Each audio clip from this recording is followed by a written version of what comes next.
കാസർഗോഡ് കുമ്പളയിൽ 25 വർഷം മുൻപ് നടന്ന കൊലപാതക കേസിലെ മുഖ്യപ്രതി പിടിയിൽ. ആരിക്കാടി ബണ്ണാംകുളം സ്വദേശി മുഹമ്മദ് ഇക്ബാൽ എന്ന ഇക്കുവാണ് അറസ്റ്റിലായത്. ആരിക്കാടിയിൽ നിന്നുമാണ് കുമ്പള പോലീസ് ഇയാളെ പിടികൂടിയത്.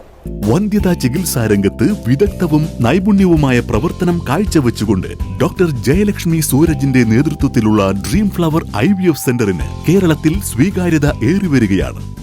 Dream flower IVF centre, bank road, Kasaragod. 25 വർഷം മുൻപ് നടന്ന കൊലപാതക കേസിലെ മുഖ്യപ്രതിയെ കുമ്പള പോലീസ് പിടികൂടി. കുമ്പള പോലീസ് സ്റ്റേഷൻ പരിധിയിലെ മുഹമ്മദ് ഇക്ബാൽ എന്ന ഇക്കുവാണ് അറസ്റ്റിലായത്. കാസർഗോഡ് മീപ്പുകുരിയിലെ BT വിജയൻ കൊലക്കേസിലെ പ്രതിയാണ് ഇയാളെന്ന് പോലീസ് അറിയിച്ചു. ഈ കേസിൽ ഇത്രയും വർഷമായി പിടികിട്ടാപ്പുള്ളിയായിരുന്നു ഇക്ബാൽ. കൊലപാതകം നടത്തിയ ശേഷം ഇയാൾ വിദേശത്തേക്ക് കടന്നതായി പോലീസ് വ്യക്തമാക്കുന്നു. ഗൾഫിൽ വെച്ച് മറ്റൊരു കൊലപാതക കേസുമായി ബന്ധപ്പെട്ട് ഇയാൾ ശിക്ഷിക്കപ്പെടുകയും ദീർഘകാലം ദുബായ് ജയിലിൽ തടവ് ശിക്ഷ അനുഭവിക്കുകയും ചെയ്തിരുന്നു. ശിക്ഷ പൂർത്തിയാക്കി 4 ദിവസം മുൻപ് പ്രതി നാട്ടിൽ തിരിച്ചെത്തി. ഈ വിവരം ലഭിച്ചതിനെ തുടർന്ന് കുമ്പള പോലീസ് സംഘം ആരിക്കാടിയിലെ ഇയാളുടെ വീട് വളഞ്ഞ് പ്രതിയെ കസ്റ്റഡിയിലെടുക്കുകയായിരുന്നു.